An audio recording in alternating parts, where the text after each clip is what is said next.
I'm delighted to say that Martina Cole is here now. Martina, Tom was great in that, wasn't he? I've been so lucky because every series that I've done has always had a really fantastic cast. And if you've got a fantastic cast, a fantastic story, you can't lose, really. Yeah, but you don't get a fantastic cast, as you say, without that fantastic story. You wouldn't have signed up to do it.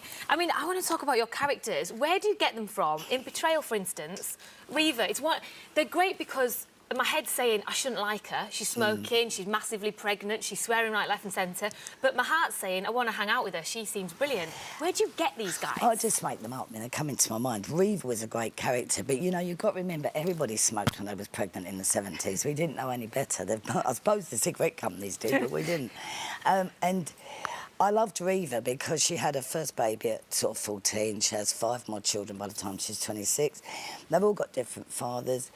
And somehow she works. And I think I write about dysfunctional families that function somehow. And, of course, her eldest son, Aidan, by the time he's 10 or 11, he's sort of really running the household. He's the man of the house, you know, and he's helping her, you know, pay the bills, how she's got to sort of money out. Without him, she can't really do anything. This is novel number 23. I know. You've been writing for almost 25 years.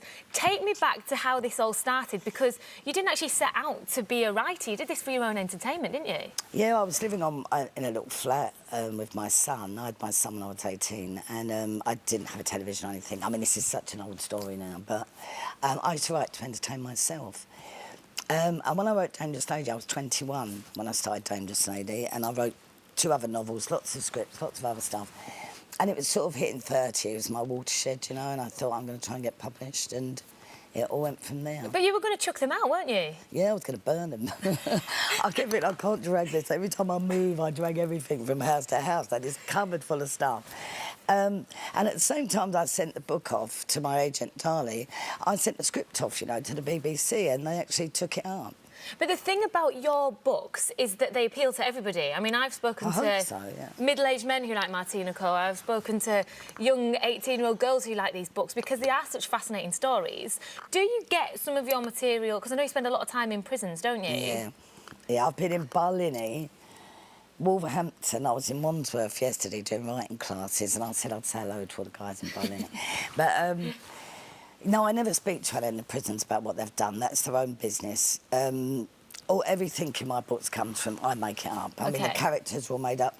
If there's anything like in a jump, you know, sort of when we've done the prison breakout, I will talk to people about how you would do that. But you're doing this 6-book challenge, aren't you?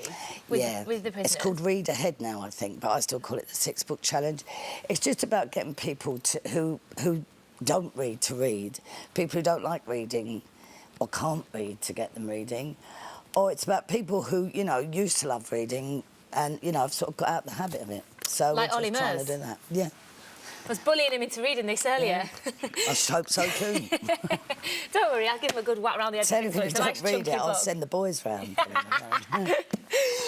Lots of people love your books, but lots of people love your work on screen. What can we see next on TV? Well, we've got lots going on. I mean, you know what it's like. Until you get a scheduling date, it's pointless saying anything. But you will see me in a cameo in something next year, actually, for someone completely different. What, acting? At the moment, yeah, just doing a little cameo. Because you've done a bit of presenting. I have, yeah, I quite enjoyed it as well, yeah.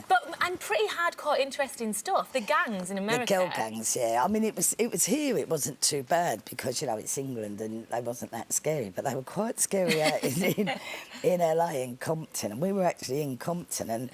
But I've got to say, I mean, I've always had such a great reception. They were always really lovely to me. And one young fella said to me, "You're an OG, aren't you?" He said, "I Googled you, you're an OG." I said, "What's that?" And he said, "An old general." And I said, "Not so much of the OG." I'll take general. After that, he really loved me, yeah. It was like, oh, she's fun, she's fun. Oh, Martina, thank you so much for coming in. Betrayal is out now. I'm halfway through it and I'll be picking it up soon as we put the cameras down. Lovely to talk to you. Thank you.